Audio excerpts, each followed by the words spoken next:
दोस्तों, स्वागत है आप सभी का आपके अपने चैनल एचपी सक्सेस क्लासेस में। दोस्तों, आज अपन 3 दिसंबर के करंट अफेयर पढ़ने जा रहे हैं। तो अपन करंट अफेयर की डेली क्लासेस अपन ने स्टार्ट कर दी है और जो आपके एसबीआई क्लर्क और एसबीआई पीओ में बहुत हेल्प करने वाली है। ठीक है, तो आप लोग प्लीज़, जो भी लोग नए जुड़े हो, प्लीज़ कमेंट करना। ठीक है, और वीडियो को लाइक करना और पीडीएफ मिलेगी इसकी Telegram channel HP success classes में।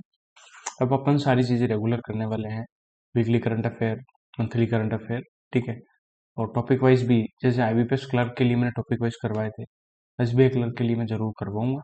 ठीक है, तो स्टार्ट करते हैं आज की क्लास को। ठीक है, तो एक्स्ट्रा चीज़ें भी मैं बताऊंगा क्वेश्चंस के साथ। धीरे धीरे अपन बहुत सारी चीज़ें ऐड करेंगे क्लास के अंदर। तो question number 1, a regional level pollution response exercise was conducted by Indian coast guard from 12 to 14 November at which port. तो अभी रीजनल लेवल की एक pollution response exercise Indian coast guard ने कहाँ हेल्ड की है, कहाँ कंडक्ट करवाई है, तो वो करवाई है पारादीप पोर्ट पे। ठीक है, तो अब बात करें इंडियन कोस्ट गार्ड न्यूज में क्यों था, क्योंकि इंडियन कोस्ट गार्ड के 26 डायरेक्टर जनरल कौन बने हैं अभी? पारामेश शिवमणि। पारामेश शिवमणि। ठीक है, इन्होंने रिप्लेस किसको किया है? राकेश पाल। राकेश पाल। ठीक है, अभी इंडियन कोस्ट गार्ड की, sorry Indian Asian coast guard की, एशियन कोस्ट गार्ड की एजेंसी मीटिंग कहाँ हुई है? एजेंसी की मीटिंग हुई साउथ कोरिया के अंदर। कहाँ हुई है? South Korea. ओके, नेक्स्ट उसके अलावा बात करें उड़ीसा न्यूज में क्यों था, क्योंकि अभी 5th नेशनल वाटर अवार्ड्स का अवार्ड दिए हैं। नेशनल वाटर अवार्ड्स, ये देखो नेशनल वाटर अवार्ड बहुत इंपॉर्टेंट है। आईबीपीएस पीओ में ऐसा क्वेश्चन नहीं आया, और डेफिनेटली आईबीपीएस जो एसबीआई क्लर्क है उसमें क्वेश्चन आएगा। तो 5th नेशनल वाटर अवार्ड में नंबर 1 पे कौन सा स्टेट है? उड़ीसा। ठीक है, नंबर 2 पे यूपी, नंबर 3 पे है पुडुचेरी और गुजरात। पुडुचेरी गुजरात दोनों नंबर 3 पे है। ठीक है, और बेस्ट विलेज ग्राम पंचायत, वो क्वेश्चन आएगा एग्जाम में। बेस्ट विलेज ग्राम पंचायत है पुलमपारा। पुलमपारा जो तिरुवनंतपुरम में है, केरला में, वो बेस्ट विलेज ग्राम पंचायत है। ठीक है, पहला क्वेश्चन क्लियर है कि pollution response exercise Indian coast guard की कहाँ हुई है? पारादीप पोर्ट में। नेक्स्ट क्वेश्चन नंबर 2 के ऊपर चलते हैं।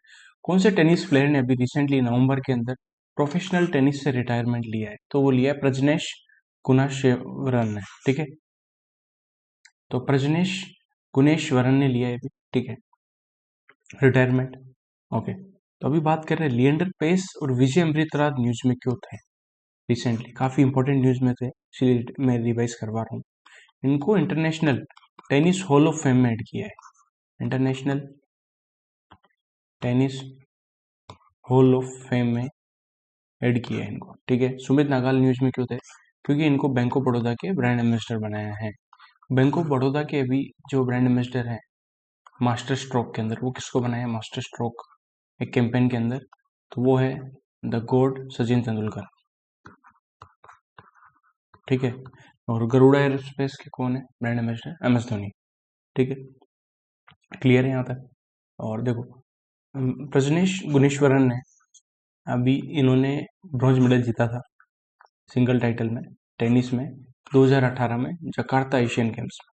तो ये भी याद रखना है आपको, क्योंकि ये एग्जामिनर बहुत स्मार्ट हो गया है, वो आपको ये दे देगा कि उन्होंने रिटायरमेंट लिया है, उन्होंने कब ब्रॉन्ज मेडल जीता था। तो 2018 के जकार्ता एशियन गेम्स में ब्रॉन्ज मेडल जीता है। ठीक है, और ये 6th इंडियन मेल एथलीट है जिन्होंने मेडल जीता है टेनिस के अंदर, 6ठे नंबर के हैं। ठीक है, क्वेश्चन नंबर 3 के ऊपर चलते हैं। Italy has recently won the Davis Cup 2024। It was organise at which place? तो डेविस कप कहाँ हुआ है अभी जिसको इटली ने जीता है? तो ये हुआ है अभी रिसेंटली मलागा स्पेन के अंदर हुआ है। ठीक है, इटली की जो टीम के कैप्टन थे वो थे फिलिपियो वोलेंड्री। ठीक है, इन्होंने डेविस कप जीत लिया। किसको हराया है? सामने हराया इन्होंने नीदरलैंड की टीम को। ठीक है, और ये कंसेक्यूटिव ईयर 2 साल लगातार इटली जीतने वाली पहली कंट्री बन गई है। ठीक है, और ये 112वां एडिशन था, ये भी याद रखना है। ठीक है, इटली ने इससे पहले 1976 में डेविस कप जीता है और 2023 में जीता है। तो फर्स्ट टीम है जिसने 2 साल लगातार डेविस कप जीता है। ठीक है, और इटली जो 2024 में जो रैंकिंग है टेनिस की, उसमें नंबर 1 पे है, नंबर 2 पे ऑस्ट्रेलिया है, नंबर 3 पे कनाडा है। ठीक है, क्लियर हो गया यहाँ से। अभी इस्लामाबाद न्यूज में क्यों था पाकिस्तान का, क्योंकि यहाँ पे एससीओ की council of heads of government की मीटिंग होने वाली है। Council of heads of government की मीटिंग कहाँ हो रही है, 2024 की एससीओ की इस्लामाबाद के अंदर। ठीक है, अभी काली कोलंबिया न्यूज में क्यों था, very very important, CBD COP16 conference of biological diversity, CBD COP16 का होगा काली कोलंबिया में। ओके, यहाँ तक क्लियर सारी चीज। आगे चले, क्वेश्चन नंबर 4 के ऊपर चलते हैं। किसको भी रिसेंटली सेक्रेटरी जनरल बनाया है वर्ल्ड एग्रीकल्चर फोरम का, तो वर्ल्ड एग्रीकल्चर फोरम के नए सेक्रेटरी जनरल कौन है, वो है जैकलिन डे एरोस ह्यूजेस। ठीक है, ऑप्शन नंबर 4। ठीक है, ये पहले किसके हेड थे, तो पहले ये डायरेक्टर जनरल थे इक्रीसेट के international crop research institute for semi arid tropics, जिसका हेडक्वार्टर है हैदराबाद के अंदर, उसके डायरेक्टर जनरल थे। अब उसकी जगह इनको बनाया वर्ल्ड एग्रीकल्चर फोरम का।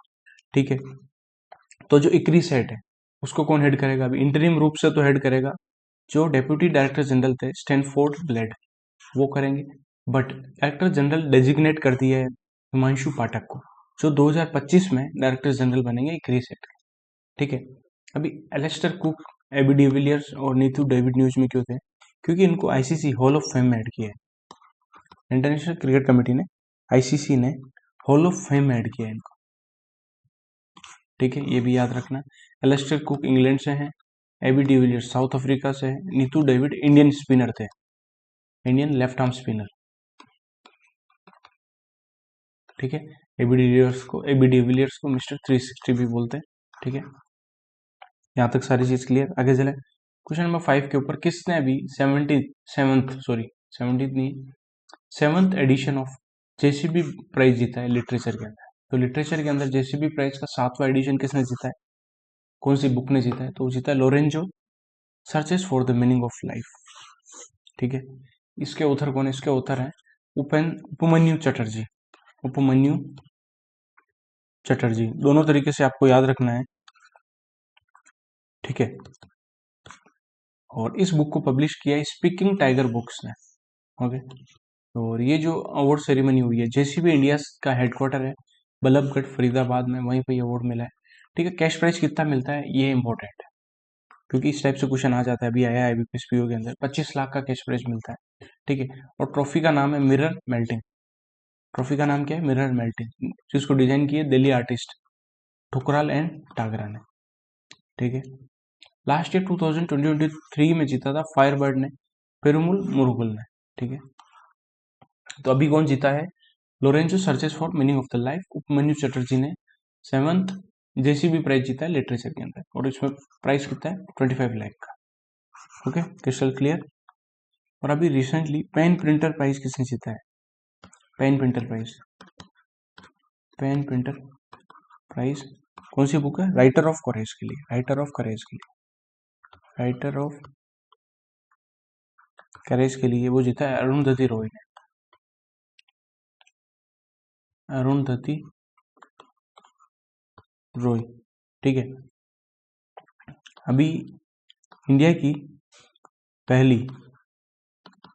इंडियाज फर्स्ट एयरपोर्ट के ऊपर, एयरपोर्ट बेस्ड सेल्फ पावर्ड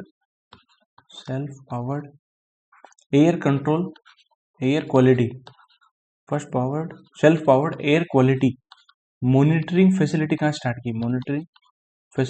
की, है तिरुवनंतपुरम एयरपोर्ट, जिसका नाम क्या है पवन चित्र। ठीक है, पवन चित्र क्या है, इंडिया की पहली self powered air quality monitoring facility है, जो तिरुवनंतपुरम एयरपोर्ट केरला में स्टार्ट की है, जिसका नाम है पवन चित्र। क्वेश्चन नंबर 6 पे चलते हैं। अभी जो आर्मी के चीफ है जनरल उपेंद्र द्विवेदी जी, वो नेपाल विजिट पर गए हैं 20 से 24 नवंबर, तो उसके रिगार्डिंग कौन सा पॉइंट ट्रू है। ठीक है, पहले पॉइंट में ये बोला है कि डिफेंस कोऑपरेशन इंडिया और नेपाल के बीच में जो डिफेंस कोऑपरेशन है उसके ऊपर उसको मजबूत किया जाएगा, पॉइंट ट्रू है। दूसरा पॉइंट है इसकी थीम क्या है, थीम है स्ट्रेंथनिंग इंडिया नेपाल टाइज, ये भी ट्रू है। तीसरा पॉइंट है he was honoured with the guard of honour at the Nepali army headquarter in Kathmandu Nepal, तो ये भी ट्रू है। तो क्वेश्चन इस टाइप से भी बन सकता है, किसको गार्ड ऑफ ऑनर दिया है नेपाली आर्मी हेडक्वार्टर में, तो वो दिए उपेंद्र द्विवेदी। तो तीनों पॉइंट ट्रू है। आगे चला क्वेश्चन नंबर 7 के ऊपर। 11th ASEAN defence ministers meeting plus ADMM plus की मीटिंग कहाँ हुई है?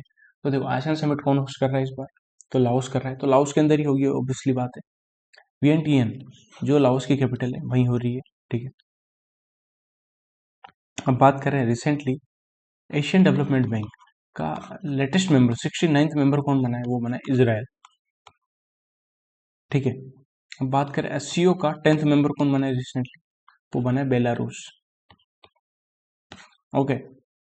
और ये 11th जो एडीएम प्लस फोरम है उसमें 10 आसियान कंट्री होती है और 10 प्लस कंट्रीज होती है जो डायलॉग पार्टनर होते हैं।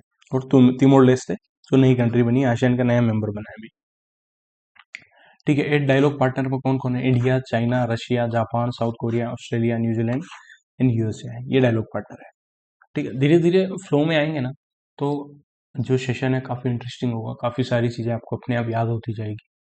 इस तरीके से फ्रेम करूंगा। मैं ट्राई कर रहा हूँ कि हर क्लास के अंदर अपन जो लेटेस्ट अक्टूबर में गवर्नमेंट स्कीम आई है, जैसे PM आशा आई है, जो भी गवर्नमेंट स्कीम आई है, तो वो धीरे धीरे अपन डिस्कस करें, या फिर छोटा छोटा एक सेशन ले लें 12-13 मिनट का हर एक गवर्नमेंट स्कीम का, एक अलग से प्लेलिस्ट बना दूँ सारी गवर्नमेंट स्कीम की। क्वेश्चन नंबर 8 के ऊपर चले। नवंबर के अंदर अभी recently high level policy conference हुई है सेंट्रल बैंक की फ्रॉम ग्लोबल साउथ, ये कहाँ हुई है? तो high level policy conference of central banks from the global south was held in which place? Held in नहीं आएगा यहाँ पे, हेल्ड एट विच प्लेस? तो ये हुई है मुंबई महाराष्ट्र के अंदर, ठीक है। इसकी थीम क्या है? थीम है building synergies across the central banking fraternity of the global south, ठीक है। अब बात करें इसके अलावा अभी राजगीर न्यूज में क्यों था? क्योंकि राजगीर के अंदर बिहार की पहली स्पोर्ट्स अकेडमी हो रही है open, first sports academy. Comment section में बताना राजगीर के अंदर हॉकी का कौन सा इवेंट होने वाला है, ठीक है, कमेंट सेक्शन में बताना, ठीक है। गांधीनगर न्यूज में क्यों था? क्योंकि गांधीनगर के अंदर अभी 4th रिन्यूएबल एनर्जी की एक मीटिंग है, 4th renewable energy investor meet and expo हुई है, investor meeting meet and expo हुई है गांधीनगर के अंदर, ओके क्लियर। आगे चले क्वेश्चन नंबर 9 के ऊपर। अभी एक रिपोर्ट है, ये enhancing domestic coking coal availability to reduce the import of coking coal, advocate for coking coal to be included in the list of critical mineral. ये रिपोर्ट किसने दी है? क्योंकि बोल रहे हैं कि कोकिंग कोल भी बहुत इंपोर्ट की है, तो कोकिंग कोल को भी क्रिटिकल मिनरल की लिस्ट में ऐड कर देना चाहिए, ठीक है। तो ये रिपोर्ट किसने दी है? ये रिपोर्ट दी है नीति आयोग, ठीक है। क्योंकि इंडिया इंपोर्ट करता है about 85% of its coking coal which is higher than the European Union. India European Union से भी ज्यादा कोकिंग कोल को इंपोर्ट करता है, ठीक है। इंडिया के पास अभी 5 बिलियन टन के आसपास प्राइम कोकिंग कोल है, 16.5 billion ton of medium quality coking coal है जो भी अंडर न्यूट्रलाइज है, जो प्रोड्यूस करना है, ठीक है। और फाइनेंशियल ईयर 24 के अंदर integrated steel plant imported 58 million ton of coking कोल।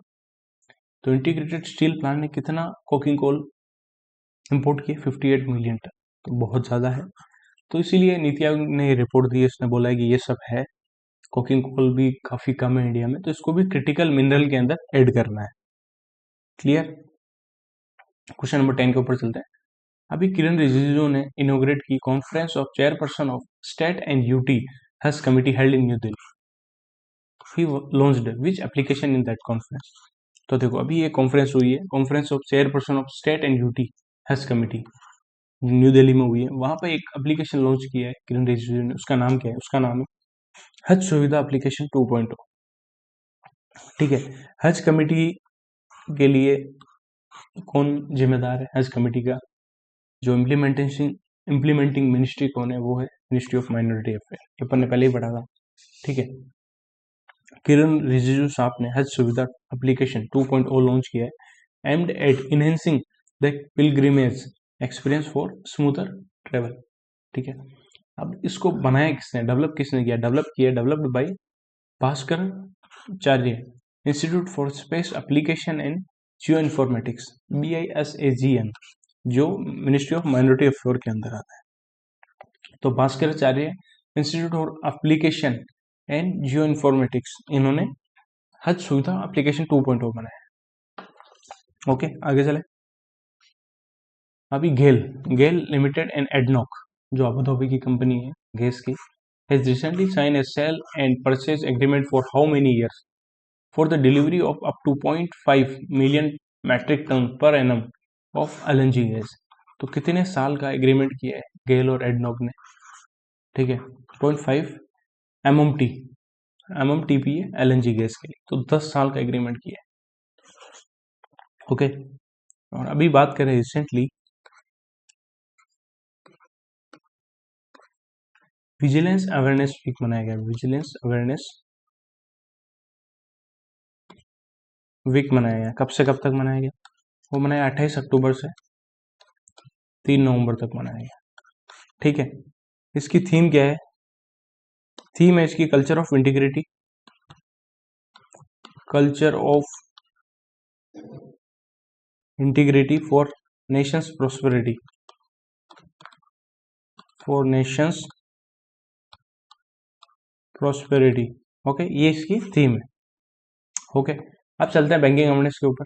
आज थोड़े क्वेश्चंस कम है, धीरे धीरे सारी चीजें ऐड हो जाएगी। सेबी ने अभी किसको अप्रूवल दिया है to begin its mutual fund operation?